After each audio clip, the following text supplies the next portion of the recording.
નમસ્કાર દર્શક મિત્રો, ફોકલ પોઈન્ટ બાય અજય ઉમટના આજના એપિસોડમાં આપણે જોઈશું કે ઈરાન, ઇઝરાયલ અને અમેરિકા વચ્ચેનું જે યુદ્ધ જે છે એ 12મા દિવસે પ્રવેશ્યું છે અને અમેરિકા એવું માનતું હતું કે હું તો 4 દિવસમાં યુદ્ધ પતાવી દઈશ અને ઈરાનના સર્વોચ્ચ નેતા આયાતોલ્લા ખમેનાઈની હત્યા જે રીતના થઈ, એમના પરિવારના સભ્યો સહિત 48 જેટલા ટોપ નેતાઓની હત્યા થઈ, એટલે અમેરિકા અને ઇઝરાયલ એવા મદમાં રાસ્તા હતા કે આપણે તો આ યુદ્ધને ખતમ કરી નાખીશું. પરંતુ હવે પેલું કહે છે ને કે પરિસ્થિતિ ઉલટી થઈ ગઈ છે અને હવે અમેરિકા અને ઇઝરાયલ જે સંકેતો મળી રહ્યા છે, જે સંકેતો સાંપડી રહ્યા છે, એના પરથી એવું લાગે છે કે ઇઝરાયલ અને અમેરિકા યુદ્ધનો અંત લાવવા ઈચ્છે છે, જ્યારે ઈરાન એવું કહે છે કે હવે તો ફાઇટ ટુ ફિનિશ થશે. ઈરાનના લશ્કરી નેતાઓ કહે છે કે યુદ્ધની શરૂઆત અમેરિકાએ કરી હતી, ઇઝરાયલે કરી હતી, પણ અંત જે છે ઈરાન લાવશે. અને આજે ઈરાનના નેતાઓએ કહ્યું છે કે આ યુદ્ધમાં અમને શસ્ત્ર વિરામ ખપતું નથી, 10 વર્ષ સુધી અમે આ લડાઈ ચાલુ રાખવા માટે તૈયાર છીએ અને જ્યાં સુધી ઈરાનની માંગણીઓનો અંત નહીં આવે, હવે ઈરાને માંગણીઓ મૂકી છે અને એમને એવું કીધું અમારી માંગણીઓનો અંત નહીં આવે ત્યાં સુધી અમે હોર્મુઝની ખાડીમાંથી 1 લીટર પણ ક્રૂડ ઓઇલ જે છે એ વહેવા નહીં દઈશું. હોર્મુઝની ખાડી બંને તરફથી ઈરાને ચોકઅપ કરી દીધી છે અને એને કારણે લગભગ 7,000 જેટલા વહાણો, જેને કહી શકાય જહાજો, જે ઓઇલ વેસલ્સ કહેવાય છે, ક્રૂડ ઓઇલ વેસલ્સ, એ ફસાઈ ગયા છે. અને ઈરાને હવે યુદ્ધનો વ્યાપ વધાર્યો છે અને ખાડીના જે દેશો છે, દાખલા તરીકે દુબઈ એરપોર્ટ પર આજે હુમલો કર્યો, કે બહેરીનમાં હુમલો કર્યો. હું જ્યારે આ વિડીયો બનાવવા બેઠો ત્યારે ખબર પડી કે સાલાહ બંદર જે છે ત્યાં ઓઇલ સ્ટોરેજ કેપેસિટી જે છે એના પર પણ ઈરાને હુમલો કર્યો. એટલે ઈરાન જે છે હવે આ યુદ્ધ લંબાવવા ઈચ્છે છે અને ડોનાલ્ડ ટ્રમ્પ બઘવાઈ ગયા છે. મંગળવારે સાંજે ડોનાલ્ડ ટ્રમ્પે ભારતીય સમય પ્રમાણે કહ્યું હતું કે અમે ઈરાનને ખતમ કરી નાખીશું અને ઈરાન પર અત્યાર સુધીમાં જેટલા હુમલા થયા છે એનાથી 20 ગણા હુમલા કરીશું. આજે ડોનાલ્ડ ટ્રમ્પ એવું કહી રહ્યા છે બુધવારે મોડી સાંજે કે ઈરાન પર હવે હુમલો કરવા જેવું કંઈ રહ્યું નથી ને આ યુદ્ધ કંઈ બહુ ચાલશે નહીં ને અમે યુદ્ધનો ઝડપથી અંત લાવીશું. પરંતુ ગઈકાલે ડોનાલ્ડ ટ્રમ્પે જે રીતે રશિયાના સરમુખત્યાર વ્લાદિમીર પુતિન સાથે વાત કરી અને પછી એક તબક્કે કહ્યું કે હું તો ઈરાનના નેતાઓ સાથે પણ વાત કરવા તૈયાર છું. અને એમણે કહ્યું કે મને ઈરાનના જે નવા નેતા તરીકે જે આયાતોલ્લા ખામેનાઈના સુપુત્ર મોજતબા ખામેનાઈની જે નિમણૂક થઈ છે એનાથી મારી નારાજગી છે. ટૂંકમાં અમેરિકા એવું કહેવા ઈચ્છતું હતું કે ઈરાનના નવા નેતા જે છે અમેરિકાને પૂછીને એની પસંદગી થાય. એની સામે એમણે એવું પણ પાછું કહ્યું કે આ મોજતબા ખામેનાઈ જે છે એ શાંતિથી જીવી નહીં શકે. એના જવાબમાં ઈરાનના લશ્કરી જે મુખ્ય સલાહકાર છે અલી લારીજાની, એને જવાબ આપતા કહ્યું કે ડોનાલ્ડ ટ્રમ્પથી પણ મોટા રાષ્ટ્રપતિઓ આવી ગયા અને ઈરાનનું કશું બગાડી શક્યા નથી. અને એમણે ડોનાલ્ડ ટ્રમ્પને વળતી ધમકી આપી કે તમે તમારું ધ્યાન રાખજો, નહીં તો તમે પણ ખતમ થઈ જશો. કહેવાનું તાત્પર્ય એ છે કે ઈરાન જે છે એ નમતું જોખવાના મૂડમાં નથી. ઈરાન જે છે જોરદાર પલટવાર કરી રહ્યું છે. ઈરાન પર તો દેખીતી રીતે અમેરિકા અને ઇઝરાયલ જે છે એમની પાસે હવાઈ, જેને કહે છે ને એર સ્પેસમાં સુપ્રીમેસી છે, એટલે ઈરાન પર તો આજ દિન તક લગભગ 10,000 જેટલા અલગ અલગ સાઇટ પર અમેરિકા અને ઇઝરાયલે સંયુક્ત હુમલા કર્યા છે. પરંતુ ઈરાનની જે જમીન છે, ઈરાનના પહાડો છે, ઈરાનની નદીઓ છે, ઈરાનના જે ખડકો છે, એમાં એટલું બધું નુકસાન નથી થયું. કુલ ઈરાનને એના નાગરિકો જે છે લગભગ 150 જેટલા નાગરિકો, એમના સિનિયર નેતાઓને બધા હણાયા છે. પરંતુ ઈરાન જે છે એની ગલીઓમાં, તેહરાનની જે શેરીઓ છે એમાં નવા નેતા જે આવ્યા છે મોજતબા ખામેનાઈ, એની નિમણૂક બાદ જે જશ્નનો માહોલ જોવા મળે છે એ જોતાં લાગે છે કે ડોનાલ્ડ ટ્રમ્પની જે મૂડ ડિઝાઇન હતી કે આયાતોલ્લા ખામેનાઈના અવસાન બાદ નવી નેતાગીરી જે આવશે, જે અમેરિકાની કયાગીરી હશે અને સત્તા પરિવર્તન થશે, એ જે વ્યૂહરચના હતી એ ફાવી નથી અને એટલે યુદ્ધનો વ્યાપ વધી રહ્યો છે. ત્યારે અમેરિકા હવે ઈચ્છે છે કે ઓસ્ટ્રેલિયા, ફ્રાન્સ, બ્રિટન સહિતના દેશો જે છે, ઇવન નાટોના દેશો જે છે એ આ યુદ્ધમાં ઝુકાવે. અલબત્ત યુરોપિયન યુનિયનમાં બે મત પ્રવર્તી રહ્યા છે. આ તમામ મુદ્દે આજે ચર્ચા કરીશું આપણે ફોકલ પોઈન્ટ બાય અજય ઉમટમાં. પરંતુ એ પહેલાં મારી આપ સૌને વિનંતી છે કે જો તમને ફોકલ પોઈન્ટ બાય અજય ઉમટનો આ એપિસોડ ગમે તો મહેરબાની કરીને લાઇક કરજો, શેર કરજો, સબસ્ક્રાઈબ કરજો. અને હા, પેલું વિનામૂલ્યે બેલ આઇકોનનું બટન દબાવવાનું ભૂલતા નહીં, જેથી તમને અમારા નવા વિડીયોઝ અને નોટિફિકેશન્સ મળતા રહે. તો ધન્યવાદ.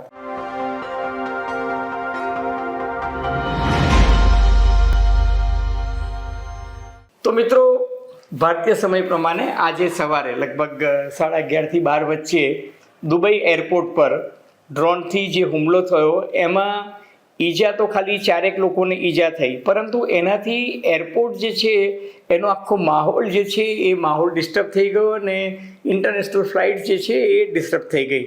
એ જ રીતના ઈરાને હોર્મુઝની ખાડીમાં 2 જહાજો, એક થાઈ જહાજ અને એક ઇઝરાયલનું જહાજ હતું પણ બીજા રાષ્ટ્રના ધ્વજ સાથે જતું હતું, એ બંને જહાજ પર ઈરાનના ઇસ્લામિક રિવોલ્યુશન ગાર્ડ જે છે એમણે હુમલા કર્યા અને બંને જહાજોને નષ્ટ કરી નાખ્યા. એટલું જ નહીં, ઈરાને હવે સિગ્નલ સિસ્ટમ બંધ કરી દીધી છે. એટલે સિગ્નલ સિસ્ટમ બંધ કરી દઈએ એટલે હોર્મુઝની ખાડીના બંને સાઈડથી જે એન્ટ્રી પોઈન્ટ છે એમાં જો જહાજ ભૂલે ચૂકે પણ એન્ટર થાય તો સિગ્નલના અભાવે ક્યાં કોની સાથે અથડાઈ જશે એનો કોઈ અંદાજ રહેતો નથી. અને હવે ઈરાન માત્ર ચીનના વાહનોને જ ત્યાંથી જવા દે છે. ચીની વાહનો સિવાય કોઈ જ વાહનને એ ત્યાંથી જવા દેતું નથી. એટલું જ નહીં, એણે ઈરાને ધમકી આપી છે કે 1 લીટર ક્રૂડ ઓઇલ પણ ચીન સિવાય અમે કોઈ દેશનું જવા નહીં દઈએ. અને બંને તરફ 7,000થી વધુ જહાજોનો ટ્રાફિક જામ થઈ ગયો છે. મધ્ય પૂર્વની જે ખાડી જે છે, ભૂમધ્ય સમુદ્ર ઉપરાંત હિન્દ મહાસાગર અને રાતા સમુદ્રમાં હજારો જહાજ જે છે એ ફસાઈ ગયા છે. આખી શિપિંગ ઇન્ડસ્ટ્રીઝ જે છે એની મૂવમેન્ટ પર બહુ જ મોટો ફટકો પડી રહ્યો છે. અને હવે ઈરાન નવી વ્યૂહરચના અજમાવી રહ્યું છે. ઇઝરાયલ હુમલો કરે તો એની ઉપર વળતો હુમલો કરવાની જગ્યાએ ઈરાને હવે ખાડીના દેશોમાં અમેરિકાની બેન્કો, અમેરિકાની કંપનીઓ, દાખલા તરીકે ગૂગલ છે કે એમેઝોન છે કે માઇક્રોસોફ્ટ છે કે એનવીડિયા છે, આવી બધી મોટી મોટી કંપનીઓ જે છે એ કંપનીઓને એમના બિઝનેસ ઇન્ટરેસ્ટ છે એના પર હુમલા કરવાની ધમકી આપી છે. સાથોસાથ ઓમાનનું સાલ્લા એરપોર્ટ બંદર જે છે, જ્યાં ઓઇલ સ્ટોરેજનો બહુ જ મોટો જથ્થો હતો, એના પર પણ અત્યારે ઈરાને હુમલો કર્યો છે. અલબત્ત જાનહાનિના સમાચાર હજુ નથી મળતા, પરંતુ એ ઓઇલ સ્ટોરેજ કેપેસિટી જે છે એના પર મોટો હુમલો કર્યો છે. અને એનાથી ખાડીના દેશોમાં એક પ્રકારનો ભયનો માહોલ આવી ગયો છે.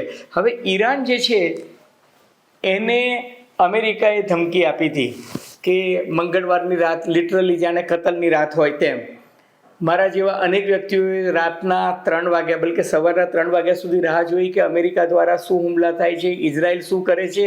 પણ અમેરિકાએ આજે દાવો કર્યો કે અમેરિકી નૌસેના દ્વારા હોર્મુઝની ખાડીમાં જે માઇન્સ એટલે કે જે દરિયાઈ સુરંગ બિછાવવામાં આવી હતી, એ દરિયાઈ સુરંગ બિછાવતી 16 જેટલી નૌકાઓ હતી ઈરાનની, એ નૌકાઓને અમેરિકાએ તોડી પાડી છે.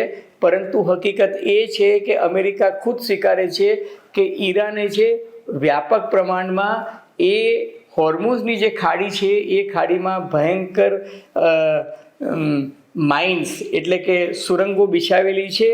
એટલે ઈરાનની સંમતિ સિવાય જો કોઈ વાહન ત્યાંથી ગયું તો એ બ્લાસ્ટ થઈ શકે છે, ભયંકર વિસ્ફોટ થઈ શકે છે. ટૂંકમાં ઈરાને જે પલટવાર કર્યો છે એ અમેરિકાને જડબાતોડ જવાબ આપ્યો છે. ને ઈરાન જાણે છે કે અમેરિકા સામે આકાશી યુદ્ધ કરવાથી કોઈ ફાયદો નથી, પરંતુ ઈરાને આજે જે પોતાની મિસાઇલો છે, બેલેસ્ટિક મિસાઇલો, ખતરનાક બેલેસ્ટિક મિસાઇલો કાઢી છે અને એનો પેલોડ જે છે એ પેલોડ લગભગ ડબલ કરી નાખ્યો છે. અને 9,000 કિલોમીટર પર અવરની સ્પીડ પર જતી લગભગ 1,500 કિલો વોરહેડ પર વિસ્ફોટક દ્રવ્યો લઈ જતી મિસાઇલ જે છે એ છોડી છે. અને એનાથી એને ઇઝરાયેલના તેલ અવીવ, હાઈફાના રડારો, એર ડિફેન્સ સિસ્ટમ તો તોડી છે, પણ તેલ અવીવની અંદર જઈને, એટલે કે જે ઇઝરાયલનું પાટનગર છે ત્યાં જઈને એને રેસિડેન્શિયલ ફેસિલિટીઝ અને એપાર્ટમેન્ટ્સ એ બધાને પણ ખાસું નુકસાન પહોંચાડ્યું છે. ઇઝરાયલ જો કે સત્તાવાર રીતે કંઈ સ્વીકારતું નથી. એમણે કહ્યું છે કે અત્યાર સુધીના હુમલાઓમાં લગભગ 16 થી 18 જેટલા નાગરિકોના અને 2 સૈનિકોના મૃત્યુ થયા છે. પરંતુ દુબઈ એરપોર્ટ પર જે હુમલો થયો છે, ખાસ કરીને ડ્રોનના જે હુમલા છે, એ ઉપરાંત કુવૈત, કતાર, સાઉદી અરેબિયા, સંયુક્ત અરબ અમીરાતમાં મિસાઇલ અને ડ્રોનના હુમલા સતત ચાલુ રાખ્યા છે. અને અમેરિકન કંપનીઓ, અમેરિકન દૂતાવાસ, અમેરિકાના જેટલા પણ બિઝનેસ ઇન્ટરેસ્ટ છે એ બધાની ઉપર અત્યારે ઈરાન જે છે હુમલા કરી રહ્યું છે. એટલું જ નહીં, દુબઈ જે છે, દાખલા તરીકે આપણે સૌ દુબઈથી પરિચિત છીએ, એટલે દુબઈની એક કેસ સ્ટડી તરીકે તમને કહું, દુબઈ આજની તારીખે વિશ્વનું સૌથી મોટું બિઝનેસ સેન્ટર છે, ટુરિસ્ટ સેન્ટર છે, ફાઇનાન્શિયલ હબ ગણાય છે.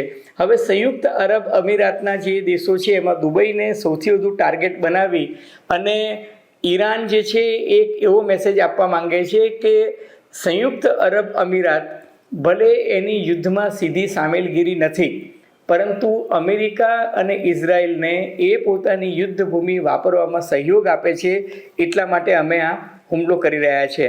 હવે દુબઈ એરપોર્ટ પર જે હુમલો થયો એનાથી જાનમાલને એટલું બધું નુકસાન નથી થયું, પણ મિસાઇલની ડેબ્રિસ, જેને આપણે કાટમાળ કહીએ છીએ, એ ઘણી બધી જગ્યાએ દુબઈ શહેરમાં પડી છે. દાખલા તરીકે અલબરસામાં પડી હોય કે દુબઈ મરીનામાં પડી હોય.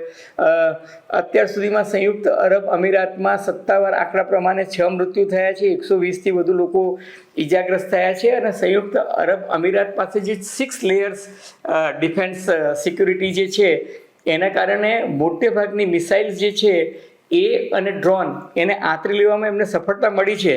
પરંતુ થાય છે શું કે સમગ્ર દુબઈ, અબુધાબીમાં એક ભયનો માહોલ ફેલાઈ ગયો છે. અને સેફટી અને સિક્યુરિટીની દ્રષ્ટિએ જે દુબઈ સૌથી સેફેસ્ટ કે સલામત ગણાતું હતું, ત્યાં જે ભયના ઓછાયા જોવા મળે છે, ભયનો માહોલ જોવા મળે છે, એનાથી લોકો જે છે એ ડરી ગયા છે. અને ટુરિઝમ ઇન્ડસ્ટ્રીઝને તો બહુ જ મોટો ફટકો પડ્યો છે. એટલું જ નહીં, ઇન્ટરનેશનલ ફ્લાઇટ્સ જે છે એની સંખ્યા પણ ઘટી ગઈ છે, ઇન્ટરનેશનલ ફ્લાઇટ્સ ખોરવાઈ ગઈ છે. ટુરિઝમ ઇન્ડસ્ટ્રીઝને મોટો ફટકો પડ્યો છે. દુબઈની ઇકોનોમી જે છે એને ફટકો પડી રહ્યો છે. દુબઈમાં જે લક્ઝુરિયસ હોસ્પિટાલિટીઝ જે હતી ત્યાં ગ્રાહકોની સંખ્યા જે છે એ ઘટી ગઈ છે. દુબઈમાં જેટલી કોર્પોરેટ ઇવેન્ટ થવાની હતી, કોન્ફરન્સ હતી, એ બધી કોન્ફરન્સ જે છે હાલ પૂરતી મોકૂફ રહી છે. અને જે વર્લ્ડ ક્લાસ એક્ઝિબિશન્સ દુબઈમાં યોજાવાના હતા એક પણ મોકૂફ થઈ ગયા છે. ટૂંકમાં વૈશ્વિક પ્રતિષ્ઠા ધરાવતું, જેની બ્રાન્ડ દુબઈ જે છે એ દુનિયામાં સૌથી સલામત શહેરનો જે એક આખો જે માહોલ હતો, એ બ્રાન્ડ જે છે એ બ્રાન્ડ ખરડાઈ છે. એટલું જ નહીં, એના એરપોર્ટ, એના હોટલ્સ, એના પોર્ટ્સ, એ જે છે જે safe haven for global business જે ગણાતું હતું, ગ્લોબલ વેલ્થ ગણાતું હતું, એને ક્યાંક લૂણો લાગ્યો છે. અને આ જ હેતુ ઈરાનનો છે કે તમે ઇઝરાયલ પર વળતો હુમલો ના કરો, અમેરિકા પર હુમલો ના કરો, પરંતુ જ્યાં જ્યાં અમેરિકાને તમે દર્દ પહોંચાડી શકો, અથવા તો ખાડીના દેશો જે છે એને તમે કઈ રીતે મજબૂર કરી શકો કે તમે અમેરિકાને અથવા તો ઇઝરાયલને પોતાના એરબેઝ ના વાપરવા દો, એ દ્રષ્ટિએ હવે બહુ જ વ્યૂહાત્મક રીતે ઈરાન છે એને પોતાના હુમલા કર્યા છે. એને ઇઝરાયલની મિલિટરી ફેસિલિટીઝ છે એના પર ટાર્ગેટ કર્યું છે, ઇઝરાયલની રડાર સિસ્ટમ પર ટાર્ગેટ કર્યું છે. અને એટલું જ નહીં, ઇઝરાયલ પર એનું જે નિશાન જે છે એ હવે તેલ અવીવ મેટ્રોપોલિટન પર, આજે દાખલા તરીકે જે હુમલો થયો બહુ જ મોટો હુમલો હતો, એ ઉપરાંત હાઈફા બંદર પર હુમલો થયો, બેન સેમેરા પર જે હુમલો થયો, હોલોન પર જે હુમલાઓ કર્યા, એટલે એમાં રેસિડેન્શિયલ બિલ્ડિંગ અને એપાર્ટમેન્ટ્સ જે છે એમાં આગ લાગી હોય, વાહનો સંખ્યાબંધ પ્રમાણમાં ધ્વંસ થઈ ગયા હોય, બંકરમાં ક્યાંક મિસાઇલ જઈને પડી હોય, ઇઝરાયલના ઇન્ફ્રાસ્ટ્રક્ચરને નુકસાન થયું હોય, ઇઝરાયલના સાયન્ટિફિક સેન્ટર્સ પર હુમલા થયા હોય, આ બધી વસ્તુઓ જે છે એ દેખાઈ રહી છે. એટલું જ નહીં, ઇઝરાયલને આ યુદ્ધમાં એક સપ્તાહમાં 9 બિલિયનનો ખર્ચ આવી રહ્યો છે. અને પ્રતિદિન એના ખર્ચાનું પ્રમાણ જે છે એ વધી રહ્યું છે. ઇઝરાયલના બિઝનેસ જે છે એ સ્લો ડાઉન થઈ ગયા છે. ઇઝરાયલની એવિએશન ઇન્ડસ્ટ્રીઝ જે છે એ ખોરવાઈ ગઈ છે. ઇઝરાયલનું ફિલ્મ માર્કેટ હોય કે ઇઝરાયલનું ટુરિઝમ માર્કેટ હોય, એ ઠપ થઈ ગયું છે. એટલું જ નહીં, ઇઝરાયલ આયરન ડોમ બનાવ્યું છે, પરંતુ ઈરાનની એક મિસાઇલ અને ડ્રોન જે છે એને તોડવા પાછળનો ખર્ચો $50,000 માંડીને $30 લાખ સુધીનો થઈ રહ્યો છે. ટૂંકમાં આ યુદ્ધ જો લાંબુ ચાલે તો ઇઝરાયલ અને અમેરિકા બંનેને આર્થિક રીતે ભારે ખુવારી થઈ શકે એમ છે. ને ઈરાનનું તો એકમાત્ર સૂત્ર એ છે કે હમ તો લે ડૂબેંગે સનમ, તમે અમારું જે નુકસાન કરવાનું હતું એ નુકસાન, ઈરાન એવું કહે છે કે તમે અમારું નુકસાન કરી નાખ્યું, અમારા સર્વોચ્ચ નેતાને મારી નાખ્યા, બધું બરાબર છે, પણ હવે અમે 10 વર્ષ સુધી લડવા તૈયાર છીએ. અને એટલે જ હવે એવું લાગે છે કે ડોનાલ્ડ ટ્રમ્પ આ યુદ્ધનો અંત લાવવા માટે અલગ અલગ કિમિયા અપનાવી રહ્યા છે. દાખલા તરીકે એક દિવસ પહેલાં ડોનાલ્ડ ટ્રમ્પે રશિયાના વ્લાદિમીર પુતિનને ફોન કરીને કહ્યું કે હું યુક્રેનની ચર્ચા કરવા માગું છું. અને વ્લાદિમીર પુતિને એવું કહેવાય છે કે હસતા હસતા કે યુક્રેનનું યુદ્ધ તો છેલ્લા 4 વર્ષથી ચાલે છે, મધ્ય પૂર્વનું યુદ્ધ જે છે એની ચર્ચા કરવી હોય તો પણ હું તૈયાર છું. અને પછી બંને મહાનુભાવો વચ્ચે જે ચર્ચા થઈ એમાં એવું કહેવાય છે કે ડોનાલ્ડ ટ્રમ્પે એવી ઓફર આપી કે આ યુદ્ધ સમાપ્ત થાય એના માટે પુતિન મધ્યસ્થી કરી શકે છે. એક તબક્કે એને એવું પણ કહ્યું કે ઈરાનના નેતાઓ સાથે હું વાત કરી શકું છું. ટૂંકમાં ડોનાલ્ડ ટ્રમ્પના તોર અને મમત જે અગાઉ દેખાતા હતા એવા દેખાતા નથી. અને એવું કહેવાય છે કે રશિયન સરમુખત્યાર અથવા તો રાષ્ટ્રપ્રમુખ કહો કે રાષ્ટ્રપતિ કહો, વ્લાદિમીર પુતિનને મજા પડી ગઈ છે. હવે એ યુરોપના દેશોને કહી રહ્યા છે કે મારી પાસેથી ક્રૂડ ઓઇલ અને ગેસ ખરીદવું હોય તો લાંબા ગાળાની સમજૂતી કરો.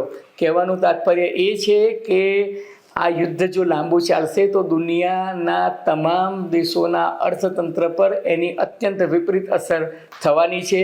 ભારત પણ એમાંથી બાકાત નથી. ભારતમાં આપણે જોઈ રહ્યા છીએ જે રીતના એલપીજી ગેસની કટોકટી આવી છે, એલએનજીની કટોકટી આવી છે, વાહન વ્યવહાર જે છે એના ખર્ચા વધવાના છે. આપણે રશિયા પાસેથી જે સસ્તા ભાવે ક્રૂડ ઓઇલ ખરીદતા હતા એ આજે પ્રીમિયમ ચૂકવીને ખરીદવાની નોબત આવી છે. આ બધી જ પરિસ્થિતિ જે છે, યુદ્ધ જો લાંબુ ચાલશે તો વધશે.